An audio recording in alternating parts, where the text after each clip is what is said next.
corporate power has absolutely, and regulatory capture has fundamentally corrupted the sort of medical scientific apparatus of America, which, by the way, was the argument of left liberals, not even far leftists, but left liberals for decades when I was growing up. We were skeptical of the medical industrial complex. We were skeptical and critical of the deep state. We were deeply critical of corporate power. And now those as a political expression in the United States, that's all taken over by the political right and the political left, such as it is, which, the DSA left, and make of that what you will. They're totally silent on this.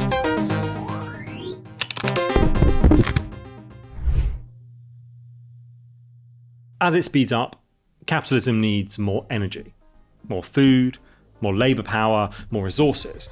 It needs them fast and it needs them cheap.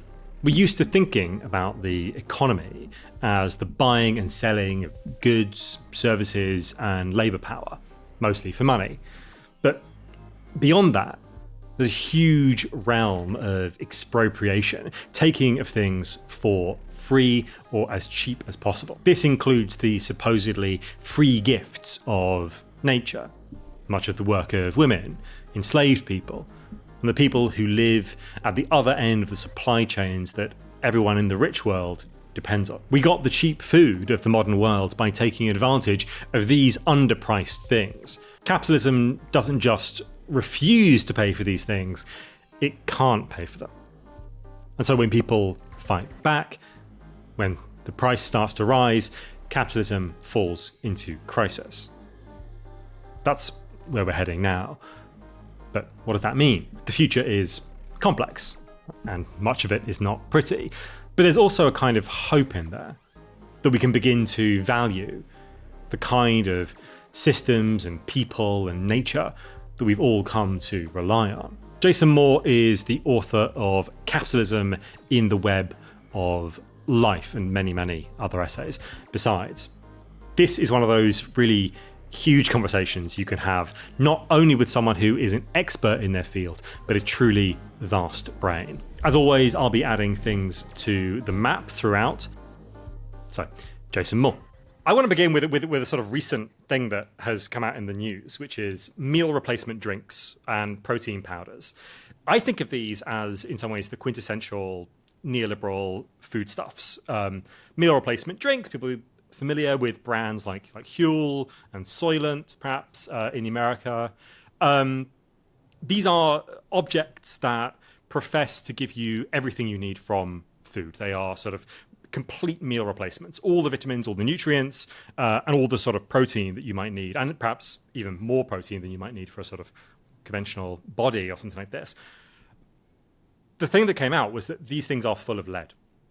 I'm not going to say a particular brand because I don't want to get sued, but the report was that these things are full of lead, which is very bad for you. Lots of sort of folk theoretical stories about the decline of the Roman Empire, right, and due to lead and so on. I don't know how much we should get into that, but I want to get your thoughts on not only this crisis, that these things which are presented as sort of the ultimate in health, the ultimate in rational reproduction of yourself, right, turn out to be full of heavy metals that are terrible for you.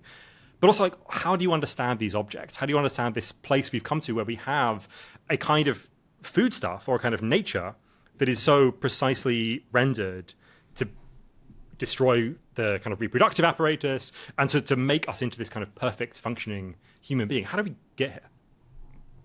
Well, the short answer is capitalism. That what we see, and I'll explain. The history of capitalism is one of the progressive and cyclical simplification, a radical and revolutionary simplification of the elements of the web of life, including human labor. So capital, the law of value, the endless accumulation of capital, tends inexorably to simplify, to fragment, to create us as fragments of disposable human material, to paraphrase Marx, but also to degrade, and degrade means to simplify, to degrade the soil and the worker, in Marx's famous turn of phrase. And this doesn't mean the soil over on one hand and the worker over on the other hand. No, it means that capital treats the appropriation and exploitation of human nature and the appropriation through political means of the rest of nature as fundamental to the engine of unpaid work and the dynamics of endless accumulation.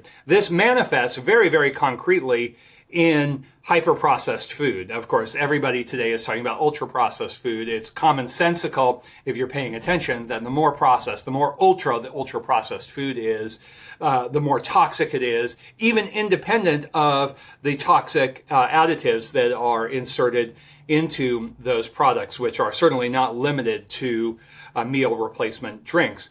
This is at once a bodily and a biospheric dynamic. So at the level of the biosphere, you have the massive soy, maize, rice, and wheat monocultures. This begins in earnest with the rise of capitalism in the era of primitive accumulation. Modern property is a form of simplifying webs of life. You draw property lines around them, around those pieces of land, and declare them commodifiable, generalizable in a land market. Well, it's a straight line from there to the edible food-like substances, to borrow Michael Pollan's phrase, and to look at the flex crops around the world. Maize and soy are a great example of this. They're tremendously unhealthy in the ways that they're produced today. They are, and soy especially is a source of super weeds. They are flex crops in the sense that they can be used for food in scare quotes, manufacturing, energy, and many other uses. This is big capital's wet dream, to create a world that resembles the neoclassical economist fantasy of the changing factors of production. They can all be fungible, and that's the drive of capital, to create a world that resembles the fungibility, the interchangeability, the homogenized character of abstract social labor, that is, the average labor and the average commodity, that is not just about the commodity. It transforms the rest of the web of life into these simplified forms. And it's absolutely devastating to our health. The more simplified our diet is, the more ultra-processed it is, the more toxic it is to us. You can see it in the United States, which is home to more chronically ill people than any place on the planet. Why? Because the combination of the Rockefellers reshaping the medical industrial complex and big tobacco taking over big food, and before that a whole scientific medical complex that told us that sugars, which of course became high fructose corn syrup, were no problem health-wise, and it was fats that were the real problem. And of course now we've learned that scientific research was totally bought off, and we're being fed this constant slurry, kind of in any, like Soylent Green in the movie Soylent Green, or in the Matrix movies, this slurry that is designed to be addictive and to poison us and to keep us sick and depressed all the time. There were so many things there I want to kind of tease out and go along with.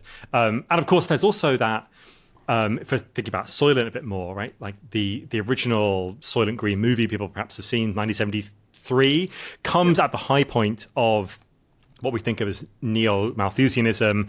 It's based on a book called Make Room, which is about this sort of terrifying image of overpopulation, right, as a threat that is going to consume the world. And people who listen to the previous episode will know about the kind of the boogeyman of overpopulation. We talked about that a bit with Charles Mann. I want to come on to that thing about abstract social labor, because I have a metaphor that I want to think about. And it's not my metaphor, it actually comes from Marx, which is Gelerte. And this I'm taking from Keston Sutherland, this great poet. And he says that abstract social labor is Gelerte. And if you look up Gelerte, you find it's some sort of like edible, sort of glue-like substance. But it's made from the boiling and then recooling, I think, of bones and sinew and all the sort of offcuts. And there is this sense that even though we have this like concept, right, abstract social labor, which is, as you said, the amount of labor that goes into the production of commodities because of socially necessary production and so on. We'll talk about what that is in a second. Even though it sort of seems like this real abstraction, or sort of like clean abstract idea, it's in Marx's terminology, Gelerte, made of sinew and bone and reheated and transformed. And I wonder if you can talk to us about this category. Like, how do we get, because that sounds to me a lot like Soylent Green, or a lot like Whewell even. How do we get to this category of abstract social labor, and why is it so important for your account of capitalism? And then why is it not enough? Well, it is enough, but not in the conventional Marxist rendering of it. And sadly, the Marxists, the eco-socialists overwhelmingly have just completely evaded this question of how capitalism's essential, Marx calls it something like the substance of value. It is the average labor, the average valorized labor, and we'll get to unpaid labor, but the average paid labor or valorized labor in the average commodity. So why does the price of basic manufacturers fall over the first part of the 20th century? Automobiles, refrigerators, etc. Well, because of the Fordist revolution in advancing labor productivity on the shop floor. That, of course, is valorized labor productivity.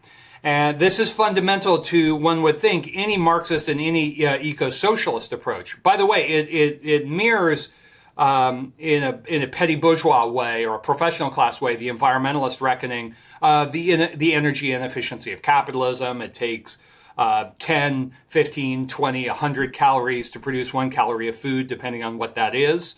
And we want to keep that in mind. So this architecture of capitalism through the dynamics of capitalist competition and the political entities that support it create a world of, as I was just saying, of fungible equivalence.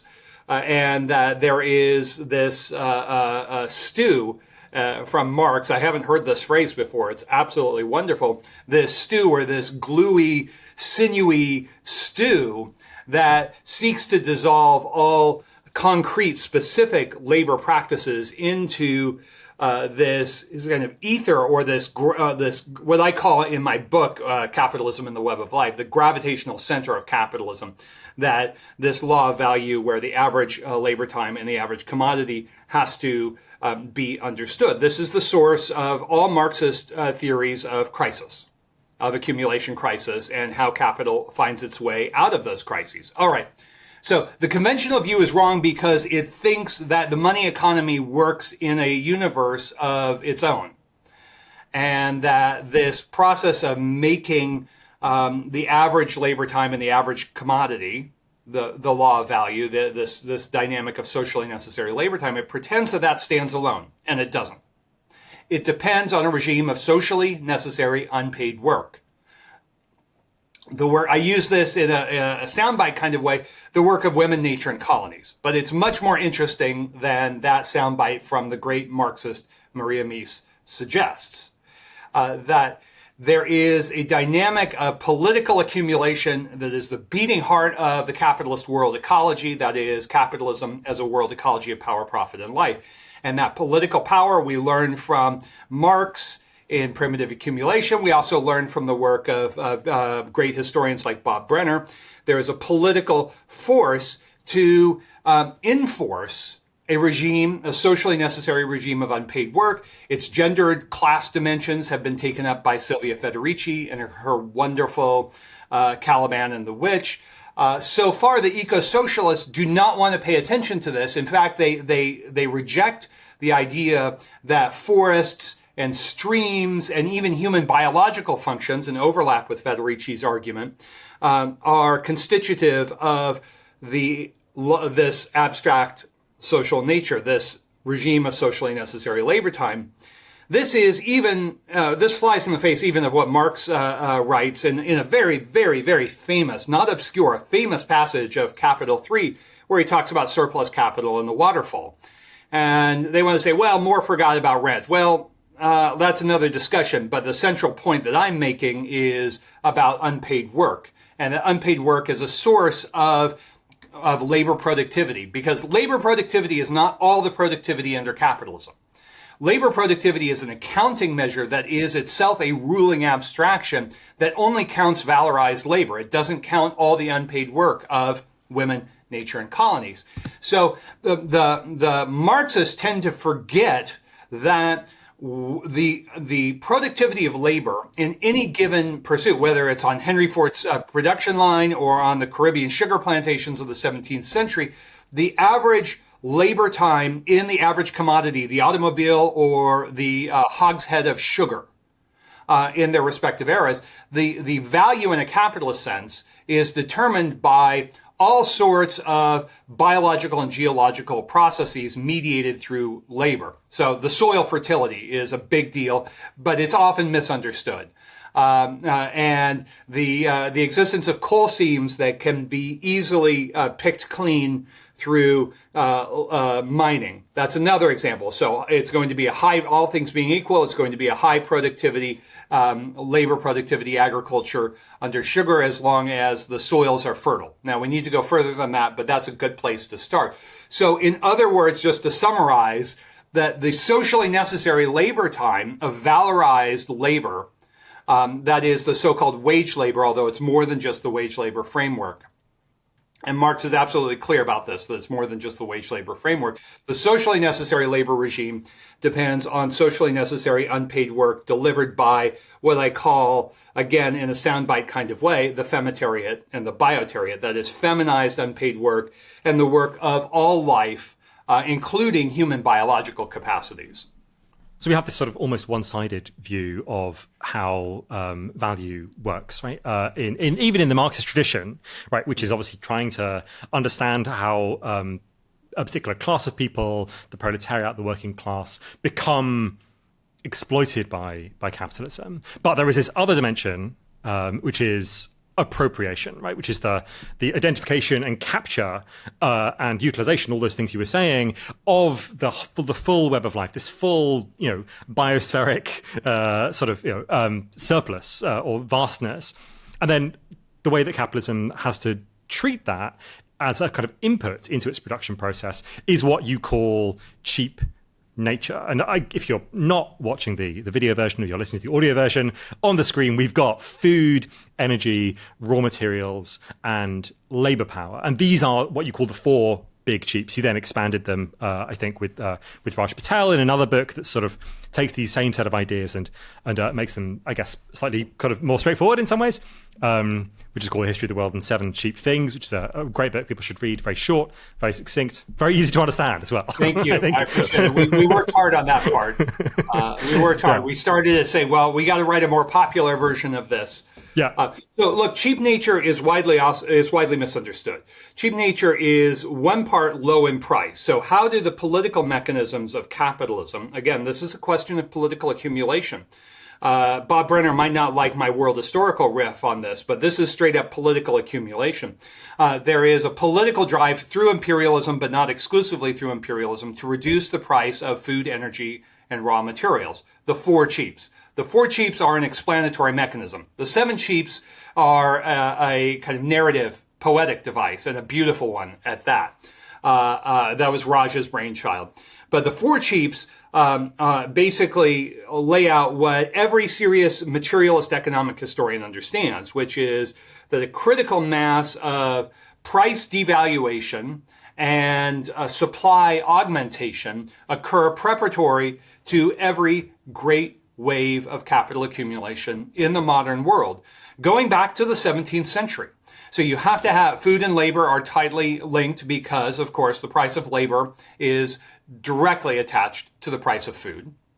And energy is fundamental because it is strategically related to the productivity of labor, amongst other things. It's also strategically related to military capacity, as is raw materials. So a classic example of this that is now totally buried under the Neomalthusian fetish of fossil capital is the actual raw material and the actual pivotal strategic technical innovation of the rise of large-scale industry, which was the cotton plantation revolution of the antebellum United States, really enabled by the invention of the cotton gin in the early 1790s and the subsequent great moves of political accumulation across the American South, the forging of the modern American South, the dispossession of indigenous peoples, for instance, the Cherokees' Trail of Tears.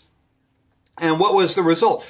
The result was cheap cotton that made possible the rise of so-called large-scale industry. Marx is very clear about this. He says only the tremendous fall in the price of cotton can explain the rise of large-scale industry. This is in Theories of Surplus Value. Forgive me for not identifying chapter and verse from that one, but I've often cited It's okay. I forgive you.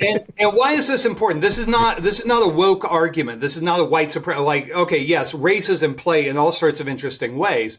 But this is rather an argument about the centrality of imperialism in the history of capitalism. It is, above all, the great imperialist machines that have created, sustained, restored these four cheaps as preparatory to every great wave of capitalism. Now, the other part of this that's always missed, and again, the critics don't want to touch this. They don't want to touch either element of this argument about cheap nature and its concrete historical interpretation on what Marx and Engels call the real ground of history. The other part of this dynamic of cheapness is the English language sense of cheapness, to cheapen, to devalue, to rob of dignity and respect. There is a fundamental geocultural process that goes hand in glove with these moments of political accumulation under imperialism that I have over the past 5 or 6 years summarized as the civilizing project. And this is, while ecosocialists and others are saying, oh, More ignores nature and society. No, in fact, this was and always has been the fundamental architecture of my critique of imperialism, but not in the ways that they think about it. They think that nature and society are in value neutral terms that have existed from time immemorial. And I'm thinking to myself, for Christ's sake, did you not ever read Raymond Williams?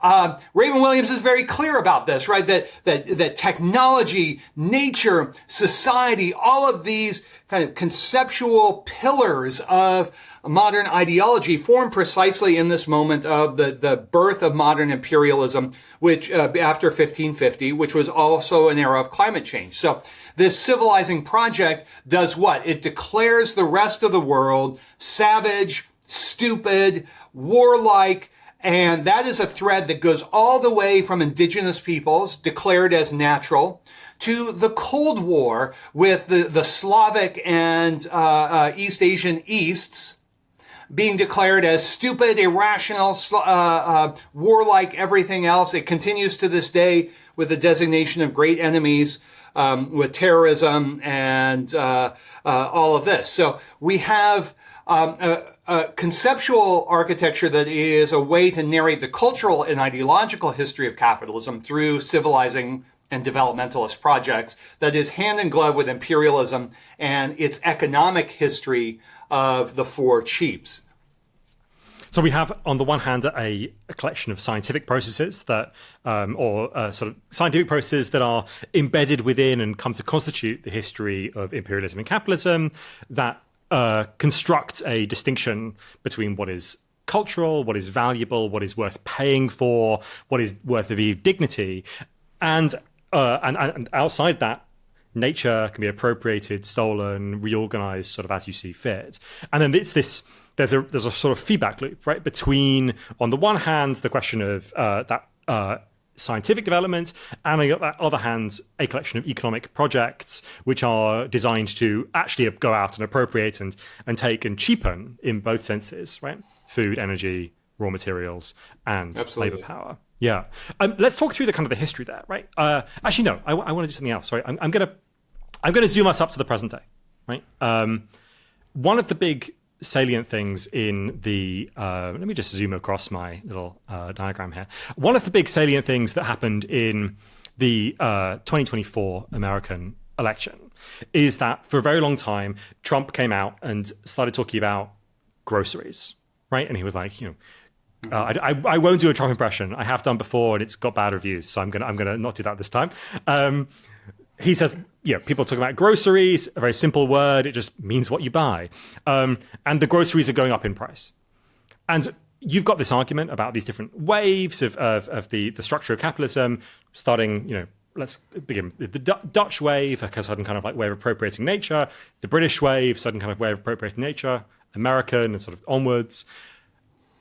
Where are we in that story of cheap nature? Why is food getting more expensive? Is basically the kind of the really basic version of this question. But where are we in those sort of massive cycles of the cheapening of nature, and most importantly for like our daily experience, the cheapening of food.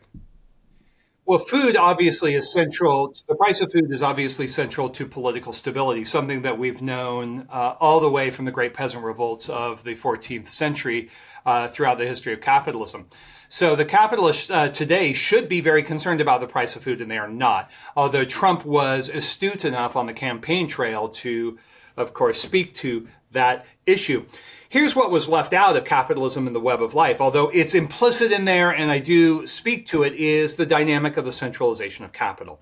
In my view, we have entered into a period which I've called zombie capitalism. If you prefer, you can call it ultra-monopoly capitalism. Others have monikers for this, like Varoufakis's techno-feudalism, which I think the spirit is correct, but the analysis is not. In essence, the competitive dynamic that Marx identifies in Capital and elsewhere no longer exists. And so you have this dynamic of the terminal phase of price competition. This was identified by Baran and Sweezy in the mid-1960s, most famously in their book Monopoly Capital. But obviously, capital is centralized beyond anything imaginable. Even I think it would have surprised even Baran and Sweezy to see, much less Lenin, who uses the term monopoly capital, to see just how extraordinarily hyper-centralized capital is today. And we're seeing a shift of the dynamic of competition from an economic competition to a dynamic of two competing blocks, very, very different, Beijing and Washington, on the basis of geopolitical accumulation. Now, what does this have to do with the price of food? The price of food, just like the price of housing in the United States, and I'm presuming many other places in Western Europe, is being jacked up because of the centralization of capital. And so that means that that hyper-centralized ultra-monopoly capital, if you will, is cutting its own throat, as ever. It's cutting its own throat for short-term profit while commodifying the basic conditions of the reproduction of labor power. That is, it's directly terminating the conditions of cheap labor. This is a huge problem. It's a huge problem in terms of the accumulation of capital as we have known it for 5 centuries. It's a huge problem in terms of political stability. So, for instance, the Economic Policy Institute, which is the think tank of the AFL-CIO or the labor movement, identifies price gouging as responsible. This was in the heart of the pandemic, as responsible for about half of the price increases. I would guess that reporting would revise that figure upwards if it were done today, and I'm sure there are folks who have done that. But price gouging is the dynamic, and this goes back to Baran and Sweezy. The tendency of capitalism is to terminate the competitive dynamic, the mute compulsion, and then transform, as I think Lenin saw, as Baran and Sweezy saw implicitly, but now more recently people like Bob Brenner and Dylan Riley have seen that there is a shift towards political accumulation in which the interlocking directorates of big capital are not only between the boards of directors of big capital, but now increasingly a revolving door with the security state, with the administrative apparatus, of course. They have their lackeys on the Hill in the United States. This is a profound and epical shift, and it is not only an active termination or hastening of the end of cheap nature, which is effectively over, stick a fork in it, but that it is also a response to cheap nature. And the tendency is towards a very unstable mix, which is an increasingly authoritarian surveillance society, certainly in the U.S., and then rising costs of everyday life. And that is a recipe for extraordinary popular revolt. I totally see that extraordinary popular revolt, and I want to think about the rise of the far right in those terms. So it strikes me that when we're thinking about particularly, say, feminized labor or racialized labor, right, which are kinds of things, to go back, sort of slide back over our diagram, that are exploited sometimes in a sort of formal way, right? But are more often than not appropriated because they are cheapened in a very radical way. It seems to me that the part of the dynamic or the attempt by the far right is to say, women go back to the kitchen, do this unpaid labor, do this reproductive labor, but also do this gestational labor, right? Have kids, have more kids. You get the sort of what they call bro-natalists, right? The kind of we must have sort of reproductive futurism. And on the other hand, to deport people from the United States in particular, and therefore lower the price of their labor, right? Because they are simply kind of paid too much in the United States and so on. And so, although you're saying there is this centralization and that might produce popular revolt, the form that popular revolt has taken in the last sort of 10 years is a far-right popular revolt, which then, doesn't that try and reestablish the conditions of cheap nature? In some ways, indeed, they represent pathological responses and morbid symptoms. On the other hand, I think that, not necessarily from you, but I would need to hear more about what constitutes the far right. For instance, in the United States, the MAGA social base, I don't think can be characterized, I say this very directly, the MAGA social base, not Trump. Trump obviously ran on a series of populist points about end the forever wars, terminate the deep state, was sympathetic to anti-monopoly politics. For instance, Steve Bannon, his chief strategist in 2016, says, well, keep Lina Khan, the anti-monopoly chair of the Federal Trade Commission, in place. These are the restore civil liberties, which have, of course, been progressively demolished by every administration since 9/11, and there were, of course, tendencies before that. So the MAGA social base is deeply contradictory, and some of them are, yes, always Trumpers. But many of them now are perhaps a majority, it's hard to tell at this early moment, are an open revolt against Trump's betrayals, prosecute the genocides and the forever wars. We're not going to release the Epstein files. We're not going to restore civil liberties. We're going to hand over everyone's personal government data to Palantir. Really, and Peter Thiel, the dark prince of the tech bros. We're just going to do the opposite of everything we said. So the ferment is extraordinary in the United States right now. So far, it's still simmering. It's not an open revolt.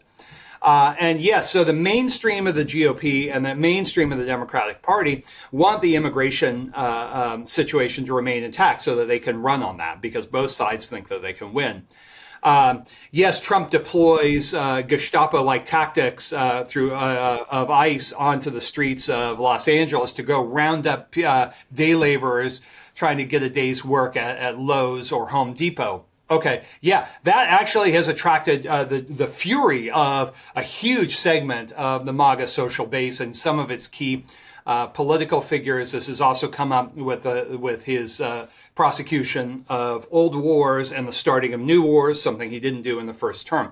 So I think that it is a mistake of the left to identify that as a proto-fascist movement, as a far-right movement.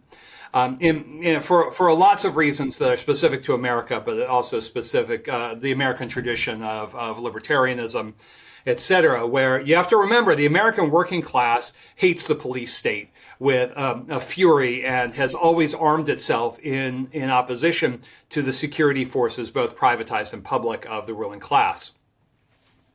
We know this. There's a long history from populist revolts in the 19th century to the Black Panthers to farmers' movements, and so on and so forth in the United States. So I think we want to be very, very clear, and also need to be very clear that the extreme center is to blame for these problems. The far right has been emerging out of the techno-scientific totalitarian tendencies, to give you a mouthful, of the extreme center. Of course, that's Tariq Ali's nice turn of phrase, over the past 2 decades or so.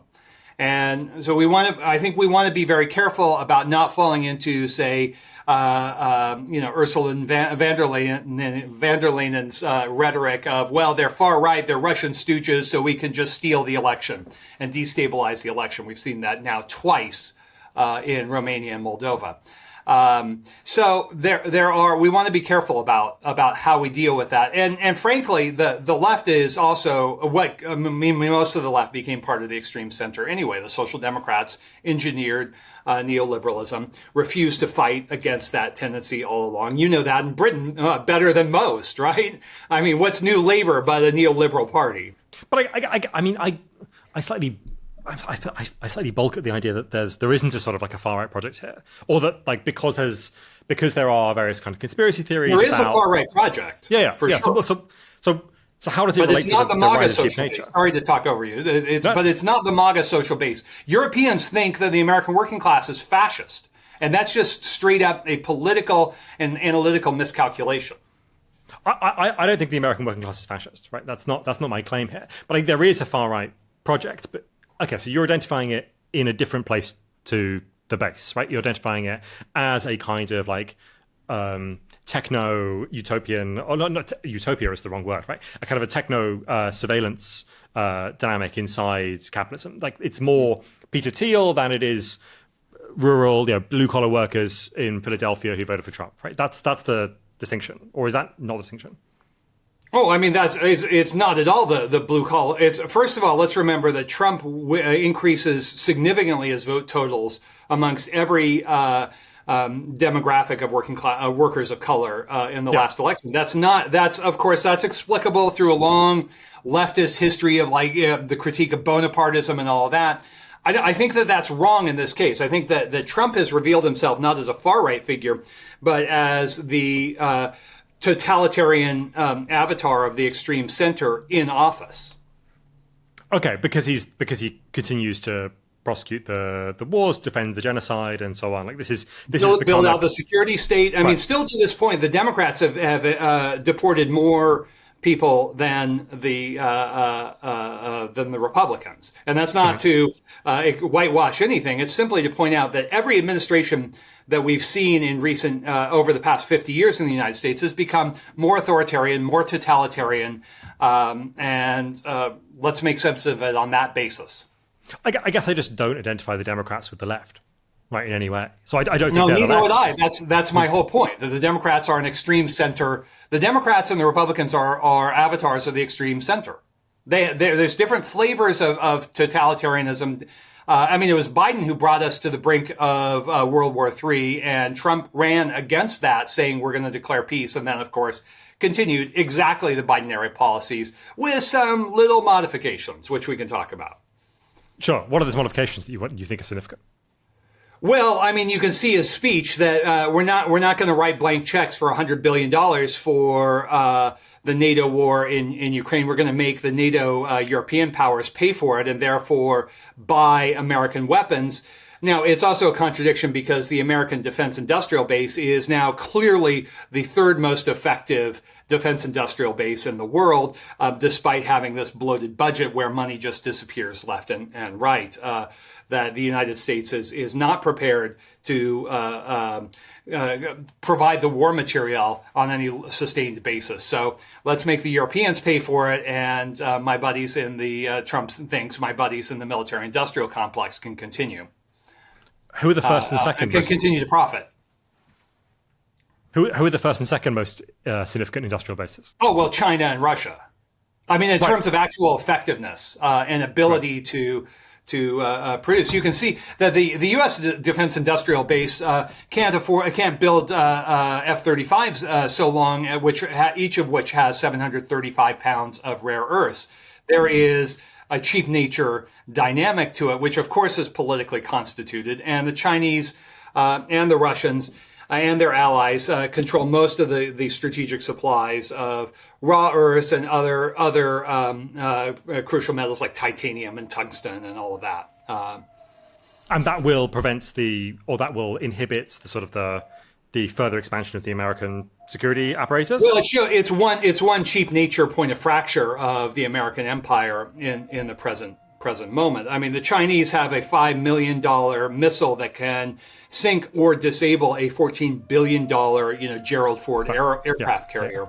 at this point. So, which goes to show that there's an ongoing dynamic. In my view, yes, there is a far right problem, but it is secondary to the extreme centralization of power and the integration with the security services carried out by the extreme center, which is part and parcel of this argument that I'm making. The end of cheap nature, the hyper-centralization of capital, and the termination of liberal democracy all go hand in hand in glove, if you will, with each other in the present moment.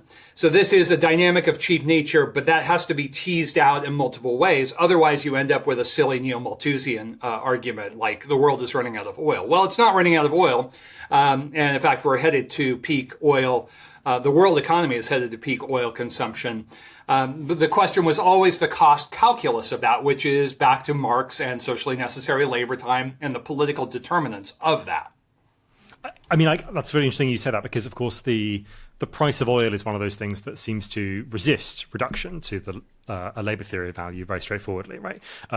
The price of oil on the global market, I don't see how you can say, well, more socially necessary labor goes into that or less. I mean, it seems like it's pretty labor scarce in a sense. Like, how do you connect those two things? Well, certainly the price of strategic commodities is politically constituted. Yeah. That doesn't mean that the law of value is not operative. Indeed, Cyrus Bina, the great Marxist political economist of oil over the past 50 years, still very much alive and writing, points out that OPEC was never a cartel, and in fact, you can chart the half-century movements of the price of oil through looking at the most expensive top 10% of oil-producing fields. So it's not true that the price of oil is not responsive to the cost of extraction. However, it is politically constituted, and also the prices, and also constituted through, as we learned in the tide oil boom of the 2000s and early 2010s, a product of basically 0% interest, so cheap money and massive finance coming in, which is why whenever there are problems in the or spikes in prices, there's no new investment. It's just like, well, Wall Street is thinking, well, we've financed, we put our loan capital out there, it's time for us to make the profit. So yeah, you're right. It's politically constituted, but so are the prices of all vital commodities in the history of capitalism. It's a system of political accumulation within an economically competitive system, except now there's not an economically competitive system. Okay, interesting. Yeah, I guess. I mean, even for oil, I mean, the American shale oil attempt was to do this sort of very low, like, interest rates. So it was built out in the sort of the ZIRP era, the zero interest rate. What's the P? Phase? Period. Sorry, it was built out in the ZIRP era. Like this sort of production of shale, which was people have said, doesn't have the same kind of energy return on energy invested. EROI. Right. Right. What other commodities? I mean, we've just touched on the sort of the rare earths for military grade hardware and so on that are very important. So you can't build a fifth generation fighter plane without access to rare earths, in the same way you can't build renewable energy without those access to the same materials. Like, yeah, exactly. How do you see the emerging geopolitics of renewable energy? Because it's not obviously going to be a depoliticization move, right? How do you see those sort of emerging questions turn towards raw materials? I mean, really, it's an absolutely important question. I mean, the question of green capitalism isn't really a question of capitalism at all. I don't know what you call it. I mean, we can criticize Varoufakis, but at least he recognizes that there's no effective competition in the sense that Marx writes about it in the leading sectors of capitalism today. There is increasingly a geopolitical competition, for sure. It's not that competition has gone away, but you look at the United States, where the big three index firms, and there's a fourth whose name escapes me, but Vanguard, State Street, and BlackRock are the largest shareholders in the 95% of the S&P 500. That in every major economic sector within nation, but even at times within on the world as a whole, you have maybe 3 or 4 corporations. You see it in media, You see it in pharma. You see it in one sector, meat packing, the world grain trade. We're talking about the food, cheap food, and the edible food like substances, like a meal replacement drink at the beginning. So all of these have always been at one level politically constituted, but there was a dynamic of economic competition. We don't see that anymore. And so moving forward, the responses of the North Atlantic ruling class to climate, which is a real response, is to mobilize military power. We've seen this in places like the Congo. The U.S. is using its comprador, taking advantage of comprador elites, cultivating those friendly client elites to maintain control over strategic rare and other strategic metals. And we're going to see more and more and more of that. So the Neo-Malthusian specter of resource wars is basically correct in spirit, but they don't really fully understand what's going on. They think it's a question of abstract scarcity. But scarcity is just, under capitalism, as Marx recognized, is just a question of the law of value and of price.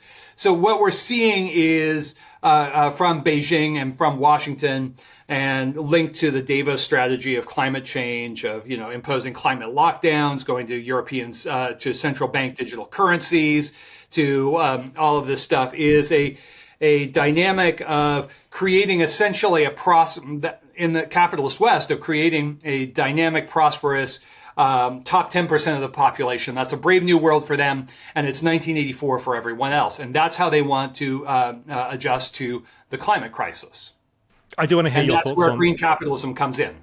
I do want to get your take on the seed oil scam, because this is a topic of a great deal of controversy online. Lots of very conspiratorial people talking about seed oils ruining your health. They're kind of xenoestrogens. They endocrinal disruptors. They do ruin your health. No, I believe it, but I want to know specifics. How does seed oil affect you? There are many, many different elements of the late capitalist diet, this ultra-processed phenomena, that are hyper-inflammatory. Not just through the intake of sugars, which include many cereals, not just high fructose corn syrup and sugar. The insulin response itself is favorable to an inflammatory response. But seed oils especially was a massive cheap, and cheap generally means toxic. Like the cheapening process historically means everything becomes more toxic. That's one of the through lines of capitalism in the web of life that most people didn't pick up on. I'm not sure really why, but that where I conclude is that the late capitalist world ecology, the logic of cheap nature, is absolutely devastating to our health in very, very specific ways. So we mentioned the bronatalists. Well, the bronatalists, and it's not just them, it's big business. If you read the business press, they are absolutely freaked out about the decline in fertility and bemoaning the depopulation moment. Now, that's, of course, partly social, and I walk through those social dynamics in Capitalism and the Web of Life, but also all social dynamics are also linked in very mediated and intriguing ways with biological phenomena. So, as Shona Swan, the medical researcher, has reported in her book Countdown, the average sperm count of a man in the global north by 2050 will be 0.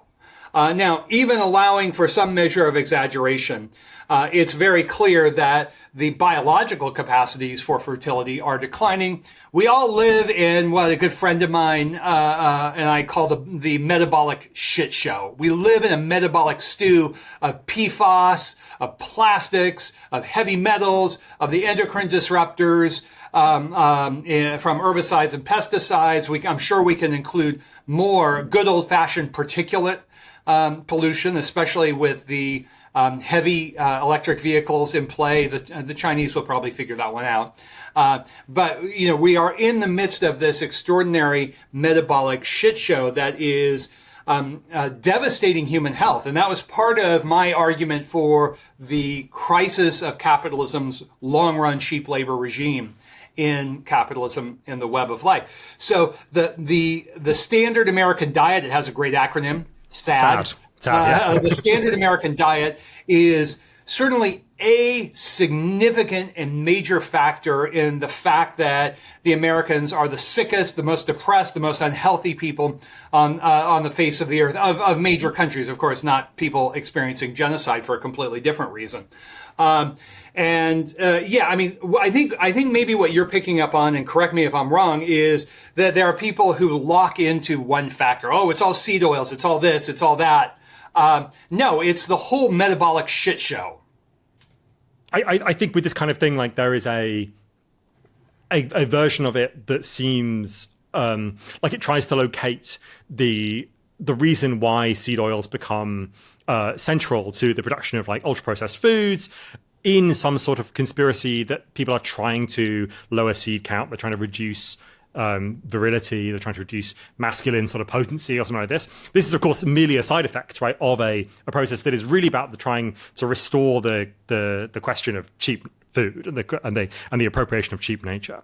But all of this that you just identified, the far right's response is in part, it would be there anyway, but it's in part owing to the failure of the left to raise these questions. A few individuals, like my good friend Raj Patel, accepted. And so what's happened in a place like the United States is that the left remains totally silent on the MAHA, Make America Healthy Again phenomena, which has its share of kookiness. Okay, fine.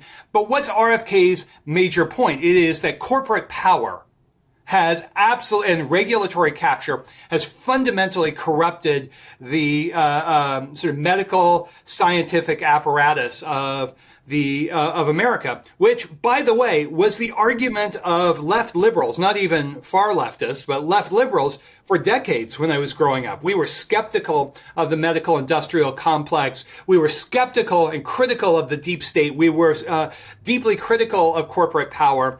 And now those as a political expression in the United States, that's all taken over by the political right and the political left, such as it is, which, you know, the DSA left, and make of that what you will. They're totally silent on this.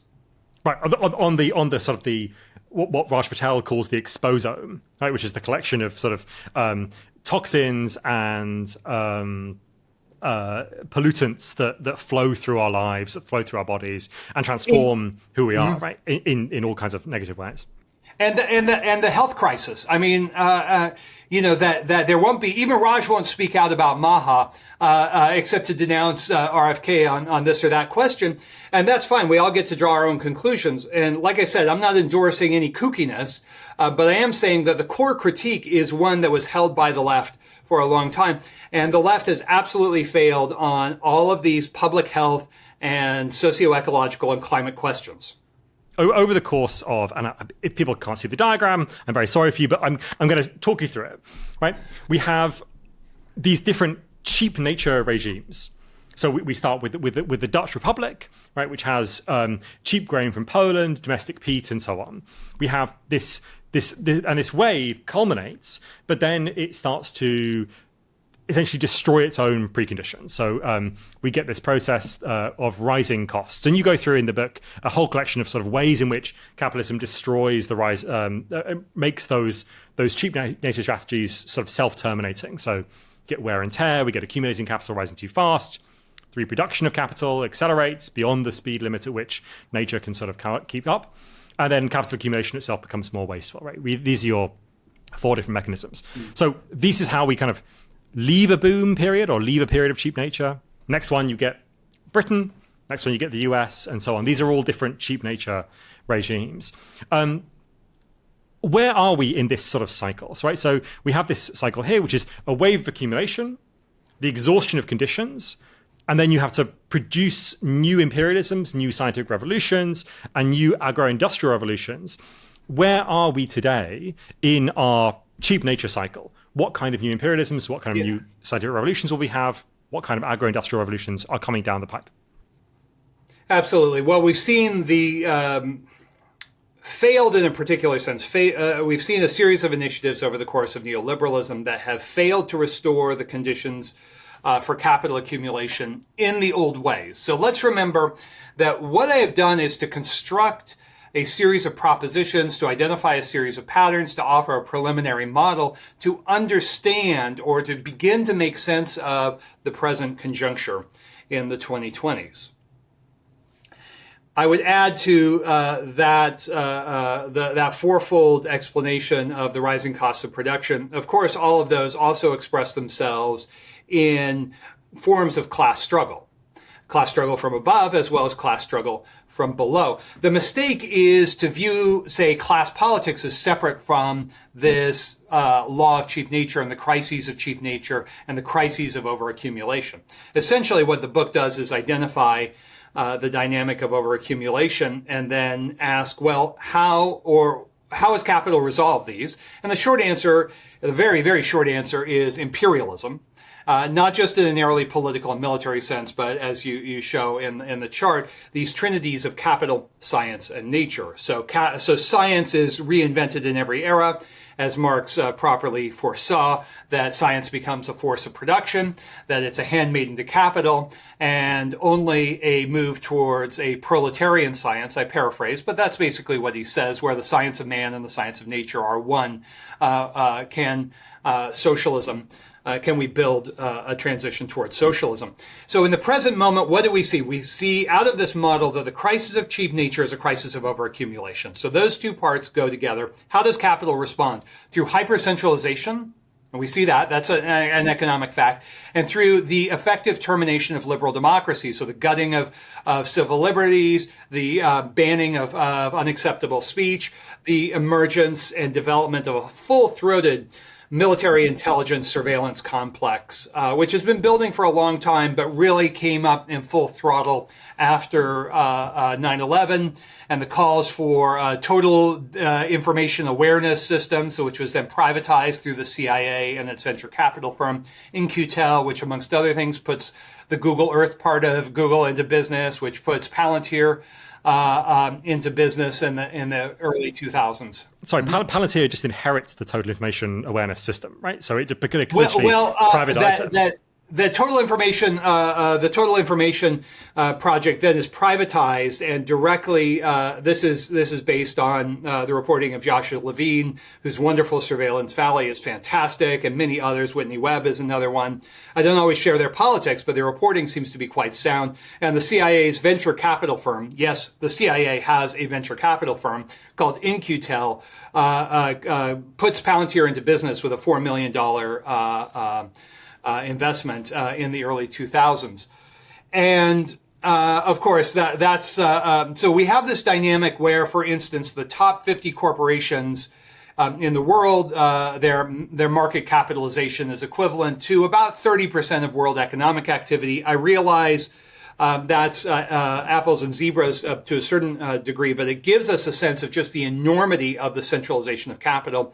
And I think it's also a truism of Marxist state theory that the more centralized capital becomes, the more centralized the executive becomes. And that indeed is what we are seeing across Western Europe and the United States with this extreme centrist, I don't know what to call it except a techno-scientific dictatorship. So this is a termination of liberalism, which was, as we know, born in the era of the French Revolution and the tumult of the rise of large-scale industry, the class struggle, all the revolts of the late 18th century, Spencean radicalism in London, and the Haitian Revolution, and all of these dynamics. You get liberalism, essentially an elitist professional class theory of limited democracy or managed democracy, as Sheldon Wolin would put it. These are all indicative, these are all crisis symptoms. So the way that capitalism has historically resolved these great accumulation crises is by going to frontiers, and that's where all the goodies are buried. The cheap labor, the cheap energy, the cheap food, the cheap raw materials. That's where you go. It's the account of commodity frontiers in my book and elsewhere is an account of how capitalism works through a system of political or geopolitical accumulation.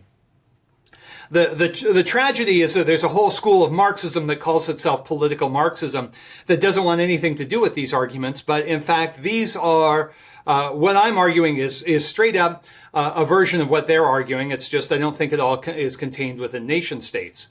I think nation states are a huge part of it. So long story short, the necessary but not sufficient condition for the revival and restoration of capital accumulation, as we have known it over the past 5 centuries, is the move towards frontiers. Now, it's even worse than that situation indicates, because for every commodity frontier, there has to be a waste frontier. And of course, the greatest waste frontier of our moment is the atmospheric frontier. We have seen an audacious enclosure of the atmospheric commons. And now those costs are coming due to capital. And the political entities in the world that address that problematique most effectively will be the ones who come out on top. And my money is on China and Belt and Road, not because I'm romantic about that, but simply because they seem to have figured out a political accumulation strategy to deal with the climate crisis. And in Davos, Davos and Washington and the billionaire foundation think tanks and the big environmentalist groups and Johan Rockström, the climate scientist who always loves to come to the World Economic Forum and pal with his billionaire friends. Those folks don't seem to have it quite in mind, but you can see what they want through their track record. So, for instance, Rockström is associated with an outfit called the Earth League, and I encourage everyone to go spend 20 seconds and Google it. It's an assortment of ex-military and ex-intelligence officers. That's not my description. That's their description. And basically to practice militarized conservation around the world. That tells you what their mindset is. This is that Rockström and the Earth League and that gang are already doing what E.O. Wilson in Half Earth is advocating. And for some reason, ecosocialists endorse Half Earth, which is just, fucking insane. I don't know how else to put it. Like what? So the answer to the climate crisis is more enclosure and more dispossession. So just to say what E.O. Wilson advocates for in the Half Earth, it's essentially that we leave half of the Earth sort of alone. Of course, like he doesn't specify exactly how you would remove humans from the bit where they actually are in that world, right? And that we sort of like take up only half the Earth as a system. This came popular a few years ago with a thing called Half Earth Socialism, right? Which was an idea, but basically to try and divest ourselves in some ways from the Earth. Which is indicative. Which is indicative of the underlying Neomalthusianism for, I'm going to say conservatively, 80% of the eco-socialists out there. This is a term you mentioned a few times, and I want to get a sense of who you mean by that. Well, where do we start? I mean, the argument for fossil capital essentially replaces Marx's concept of constant circulating capital with a substance. That's called substance fetishism. And that's a fundamental part of the Neo-Malthusian architecture. The same author of Fossil Capital then writes a book called Overshoot, which is, he makes a lot of excuses for how this is not William Cadden's Overshoot. Overshoot, published by William Cadden right around 1980, I want to say 81, but more or less there. That's a classic text of Neo-Malthusianism. It would be like if I wrote a book called The Population Bomb. And that's, okay, maybe that's a marketing ploy. I don't know. The Population Bomb by Anne and Paul Ehrlich, really the foundational text for the environmentalism of the rich from 1968 onward. All of those books like Kohei Saito and Bellamy Foster talking about Marx in the Anthropocene, capitalism in the Anthropocene. That means that the Anthropocene comes first. What does that mean? Age of man. That's man and nature. Where did Marx begin? Not with man and nature. Marx launches historical materialism through the critique of Feuerbach and the critique of abstract man and abstract nature. Those are his direct terms, abstract man and abstract nature. And what do Marx and Engels argue for instead? They argue for a labor theory of life, as I've argued in the new introduction to, or the new preface to Capitalism in the Web of Life. It is not a dynamic of abstract man and abstract nature, because those are ruling ideas. Again, to use Marx and Engels phrases, those are the ruling ideas of the modern world. They were specifically invented in their modern senses in the century or so after the mid 16th century. This is demonstrably clear. Anyone who's ever read Raymond Williams knows this and learns this. Why is Raymond Williams' intervention so important? It's not that we don't have to, of course we have to deal with what I call non-dialectical contradictions, but that we have to have a critique of ideology, especially around the master concepts of the bourgeoisie. And the key binary code, if you will, of that ideology is man and nature. And it's mediated in the bourgeoisie's view by civilization. And so the man and nature framework also leads to a replication of like ecosocialism or barbarism, a slogan which is absolutely horrible because it really is an inheritor of the idea that the barbarians did bad by overrunning the Roman West in another era of climate crisis. And I'm sorry that the destruction of the Roman West, the greatest slaveholding society in human history to that point, was a net benefit. And by the way, not just because of the migration period, but because of peasant revolts. The peasants enjoyed a golden age for centuries in Western and Central Europe because of the destruction of the empire, despite the inhospitable climate of the Dark Ages cold period. So there's an inability on the part of eco-socialists to break with limits to growthism.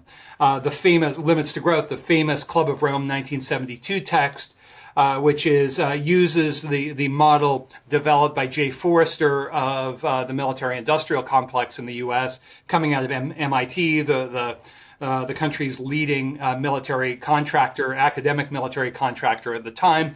And limits to growth was also part of the struggle against the new international economic order and third world nationalism in that moment.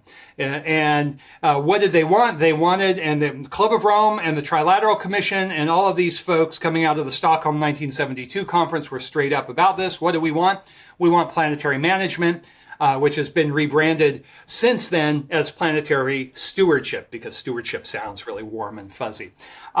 Here's the thing, that the eco-socialists don't want to look at the Neomalthusian legacy that has shaped their thinking. Like Foster's theory of metabolic rift, which is not a theory, but is an old-fashioned soil exhaustion thesis that has nothing to say. This is what cracks me up when Marxists think that somehow this is a more faithful Marxist concept, which fine. If you want to go down that rabbit hole, then you have to live and die by that particular sword, to mix my metaphors.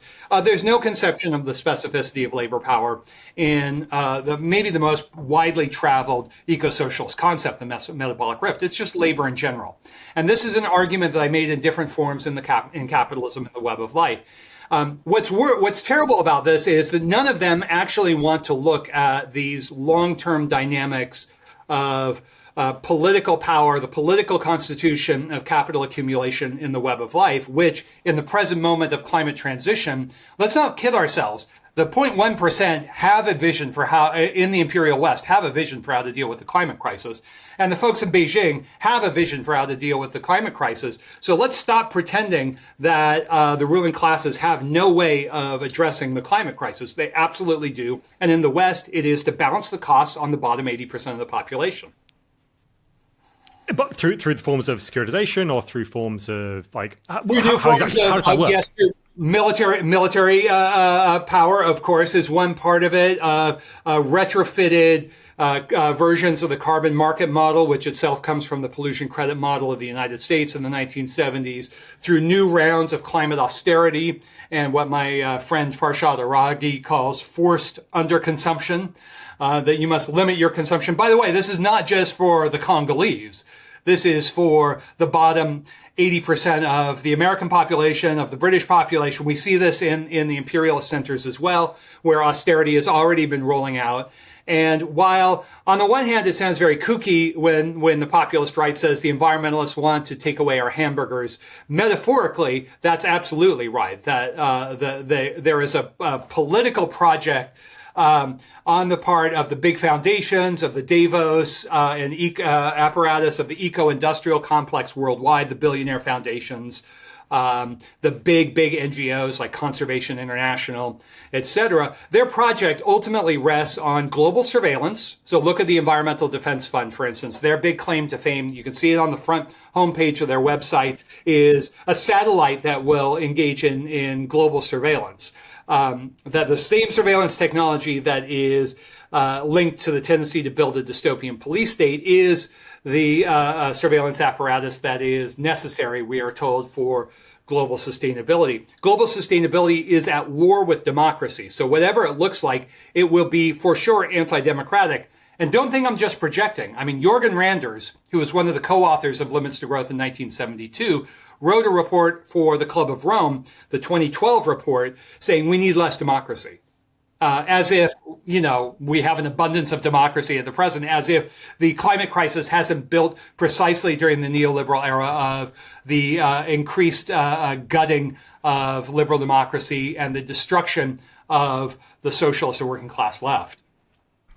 I want to come to one particular moment in that. I mean, I broadly agree with you that there is this eco-authoritarianism, right, that has become is quite a scary dynamic. I think about it quite a lot, in which the solution to climate crisis is the development of new surveillance systems and imposition of climate austerity.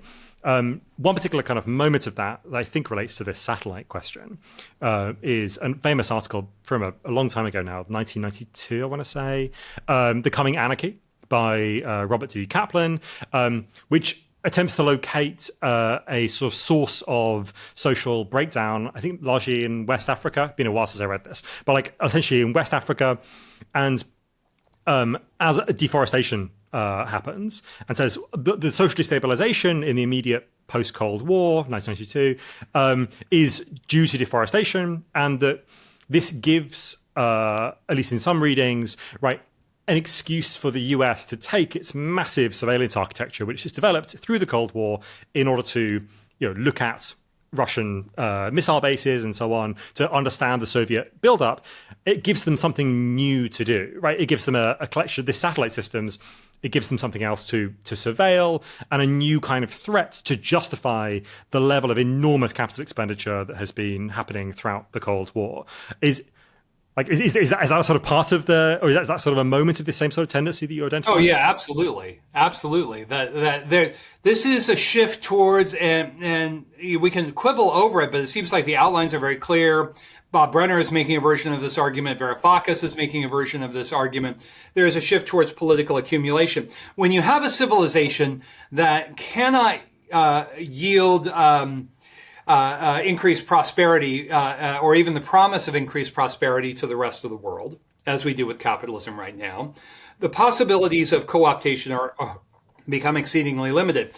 Co-optation increasingly in the imperial West and its client states is about buying off a downsized professional managerial class, not a class, and we can get into that later if we want to, but the professionals can be bought off, but a downsized professional grouping, not 20%, not 25%, more like 5 or 10%, buy off those, and then everybody else gets degraded living conditions, degraded health conditions. You can't afford a house. You can't afford your health care. You can't afford your education. I mean, of course, I'm speaking directly of the United States. So if you can't promise progress to them, then you have to go the route of surveillance and repression.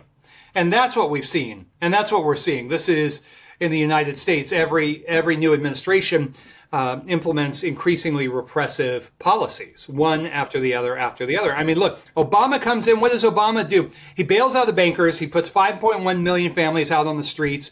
He has a positively Nixonian obsession with whistleblowers, not just Assange, not just Snowden, not just John Kiriakou, the CIA officer who blew the whistle on the torture program, says we're not going to prosecute the torturers. This is an example of, independent of the brand name on the presidency, they become more and more repressive with each passing year. And I think we see cognate processes across Western Europe.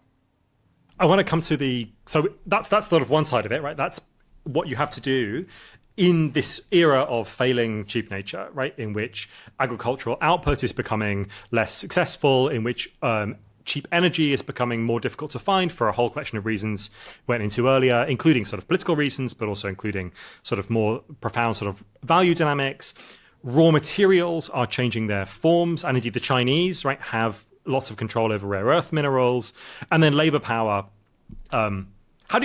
Is that a factor in this moment, given the extraordinary failure of the things like labor unions and so on? It's not obvious to me that labor power is rising in price for capital, right? That doesn't strike me as a kind of a problem. Well, that's because we have an optical illusion of the austerity going on, and so the increasing desperation of, say, the American working class is really masked, I think, to most academics in the U.S. Are professional. They're oriented towards the professional class, and frankly, I would say 95% of the critical academics in the humanities and social sciences in the United States really hate the working class.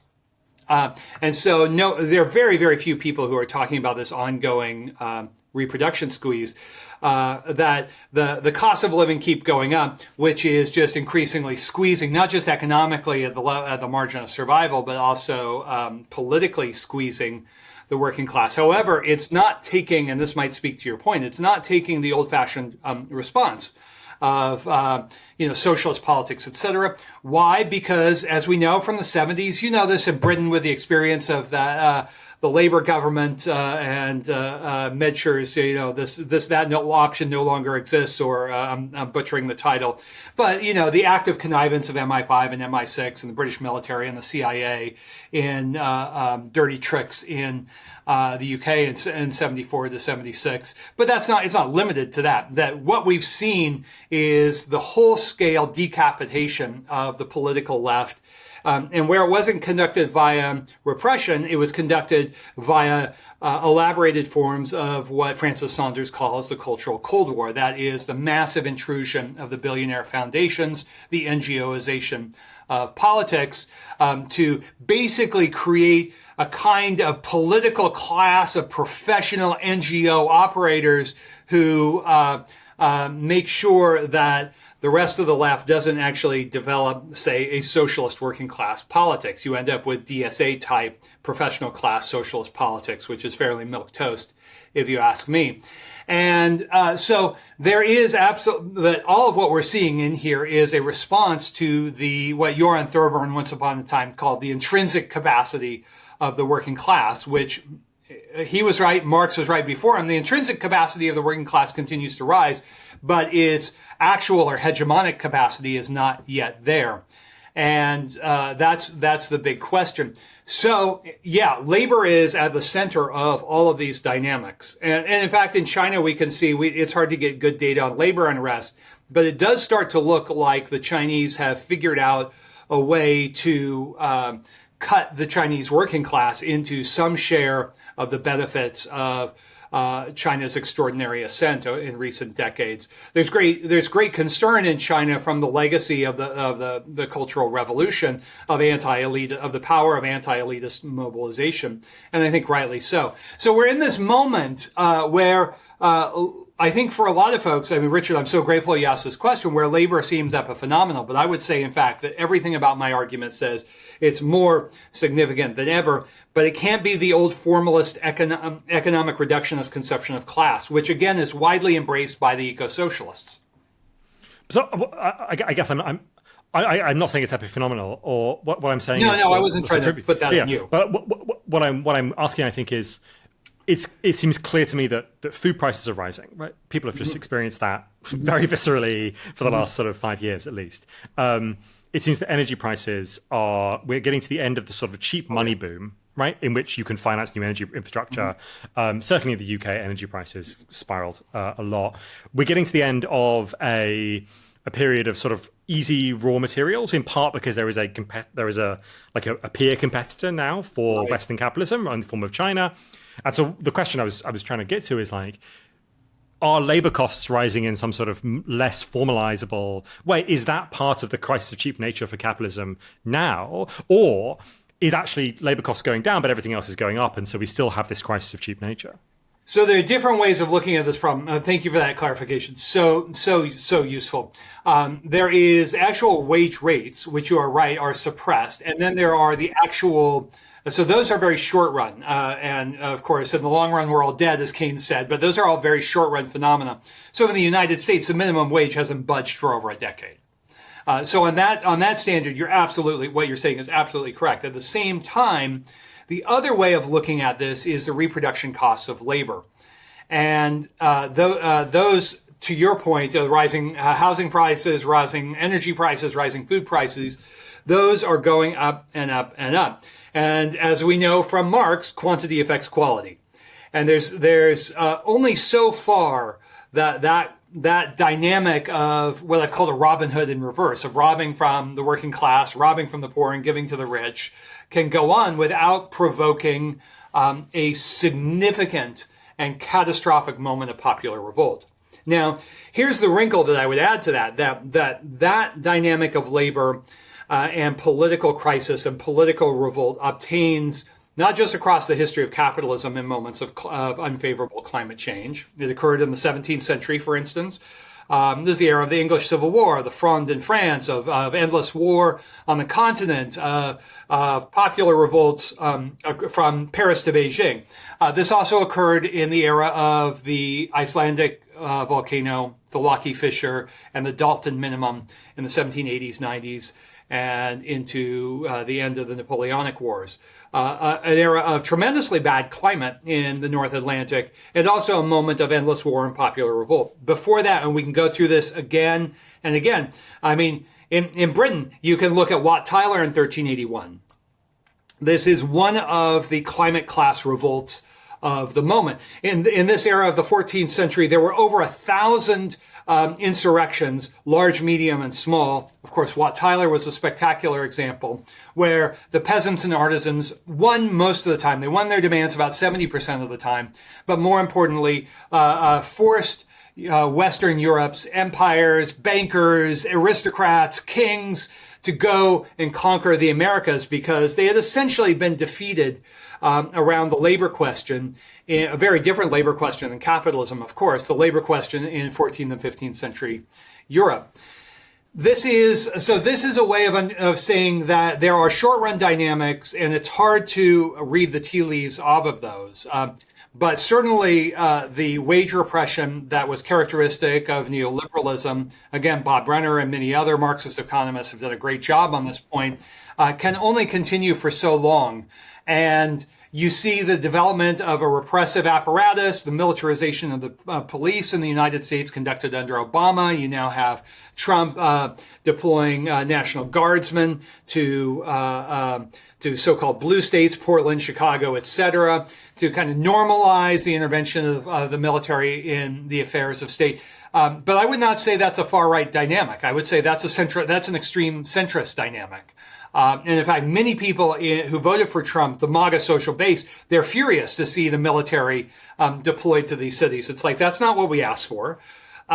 So all of these are sort of signs of the coming quantity-quality shift that will look different in different parts of the world. By the way, look at what happened in the decade after between the financial crisis in 2008 and 2018. I mean, the level of popular unrest, of anti-government struggles worldwide was off the charts. Even if the work of Korotayev and his colleagues, not a lefty by any means, Korotayev and his colleagues have this index, it's a bit of a motley index, but even if it's only half correct, it's still off the charts, but totally inchoate. I mean, everything from left-wing movements like we saw in Chile to populist right movements to blowing up pipelines or to sort of political terrorism was in play in this period. And that attempt to I'm sort of I'm struggling with the range, right? Like I think that was not fantastic. I mean, like okay, Wat Tyler and then the Chilean crisis of the 2010s. I'm okay. This is proper do your own research stuff. But both in moments of climate shift. And this is the thing, that there's a lot of climate doomism, that moments of, let's just call it bad climate, and we can tease out the nuances if we want, but bad climate destabilizes ruling classes. And this has been true from the Bronze Age crisis to the crisis of the Roman West in the 5th century, to the crisis of feudalism in the 14th century, to moments in the history of capitalism, like in the 17th century and the early 19th century, as I mentioned. We have on the table here on the graph a collection of various strategies that we might see over the next sort of 5-10 years of extremely varied types. We have, of course, the question we've been talking about with rare earths and the green transition, which is this question of rare earth appropriation, right? Like, where will you get the rare earths that you need to make solar panels from, and wind turbines from, and so on? This is one of the major geopolitical questions of our time. I don't want to say that lithium is the new oil, right? I think that's a reductive, but I think there's something to that kind of question about how we get these things and the geopolitics behind them. There's also, various things like vertical farming, the question of geoengineering, right, as attempts to simply lower the temperature by sort of injecting aerosols into the atmosphere, a bunch of other various things that you could think of as geoengineering as well. A thing called enhanced weathering, right, where you make rocks basically more bumpy, right, in order that they attract carbon from the atmosphere, and that's just supposed to draw down carbon and lower the temperature and so on. Talk to us about some of these different things.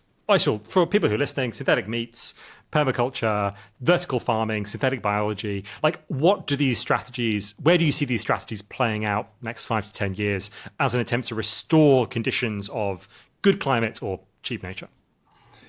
Well, these are all in play. I would say that they're all secondary to the kind of Davos eco-industrial complex vision of what needs to happen with the climate crisis, which is to create a massive surveillance complex and then back it with coercive force in order to ensure essentially climate austerity for the bottom 80-85% of the world. Of course, that's largely a fantasy, but it will have some real live teeth in real parts of the world. It's largely a fantasy because if I had to put my bet on, say, any part of the world developing carbon removal machines, which, as we know, there's like one in Iceland that takes care of 3 seconds of all carbon dioxide emissions, maybe not even that much.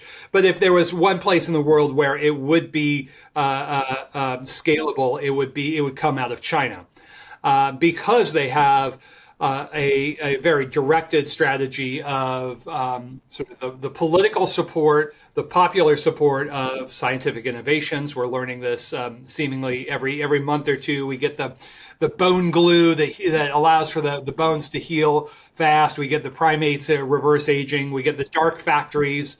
In the capitalist West, they've been wrestling with automation forever. The Chinese seem to have done it very fast. And again, so I'm saying that what's at stake in terms of the technological fixes is not the technology by and large, but the social relations behind them, right? That's straight up out of Marx. So the social relations of a decadent imperialist West will produce some of the worst imaginable technological so-called fixes. You have synthetic meats up there. So this goes back to our original point that synthetic meats are going to be no more healthy than the meal replacement, than the seed oils, than the edible food-like substances that go into all of our ultra-processed foods. And so many of these fixes are going to be essentially decadent fixes. They're not actually going to be fixes at all. And then what are the big fixes that will need to be in play?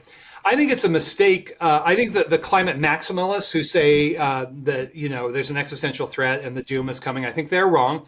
I think the climate minimalists, people who recognize climate but say in the fashion of neoclassical economics, people like Michael Schellenberger, or somebody who I otherwise admire quite a bit, Thomas Fawzi, say, well, it's no big deal. Yeah, it's there, but it can readily be fixed. No, in fact, the climate crisis is a super big deal. Not just biospherically, but more importantly, that it undermines the socio-ecological basis of capitalism. And that socio-ecological basis, you don't have to be a Marxist to buy this. It's the agricultural revolution of the early modern era. Here, once again, I'm with Brenner. I'm with Marx, of course, and primitive accumulation. And incidentally, this was also the late Emanuel Wallerstein's argument. There needs to be an agricultural revolution that produces more and more food with less and less labor time. All right, straight up. Every Marxist should agree with that, but no Marxist writing about climate crisis point out that basic fact. It's not a Malthusian argument. It's a Marxist argument that you have climate-induced yield suppression of certainly the big four cereal crops, and the work of Lobel and Fields, and also more recently those two with Ortiz-Bobea writing in the journal Nature Climate Change in 2021, identified now fully 7 years of agricultural productivity advance has been lost since 1960, owing specifically to climate change-induced yield suppression. Now, there's more, as I argue in Web of Life, there's more than just the climate change that's going on. There's the toxic regime, there's the degradation of soils, there's a super weed effect. There's also a labor question across world agriculture that has to be paid attention to. So this is just one moment of looking at the sort of limits to capital that are simultaneously inside capital and are dialectical conditions and outside of capital, like climate. Climate is driven by a dialectical process of capital accumulation, but it produces a non-dialectical reality. So people always say, oh, Moore doesn't care about the web of life. He ignores that nature has its own independence, which is the exact opposite of what I argue. Of course, volcanoes erupt. We have solar cycles, and that affects global climate. We have all manner of climate dynamics and the North Atlantic Oscillation, et cetera, which until recently were pretty much independent of any class society. That's all there. But in terms of the technological fix, what do you see around this example of agriculture that I give? Well, you have the biotech revolution, complete failure, and now you have climate smart agriculture, and you have precision agriculture, none of which will yield a new agricultural revolution on the capitalist model. On the socialist model, maybe. And there you have permaculture, you have polycultural enterprises, you have examples like we see in Cuba. We don't need to romanticize it, but, an important agroecological model in response to the industrial agriculture practiced in the post-war era. So I think what we want to look for democratic technologies and authoritarian technologies, and not to reify them, because depending on who rules, you can have the same technology be very good or very, very bad. Vastly more to explore. I'm afraid I'm going to have to call it there. That was extraordinary tour de force. And I think there is just so much more that we could have spoken about there.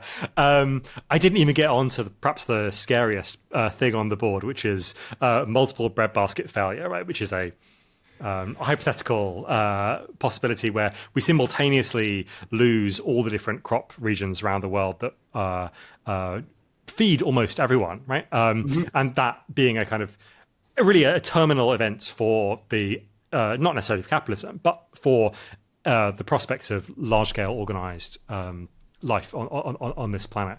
Thank you so much, Jason Moore. And no, absolutely. I hope we will do this again soon, because there is so much more. And also you were very generous in throwing out so many things that people can take away from this and go and look up for themselves, right? Which is the aim of this project. Can we add that for people who are curious about what I'm arguing, you can go on YouTube, you can find a million videos besides this one. And also you can go to my website, jasonwmoore.com, where I try to put everything up there. Yeah. And you can look for what you agree and what you disagree. And hopefully it's a little bit of both, because we need that disagreement and we need that agreement at the same time.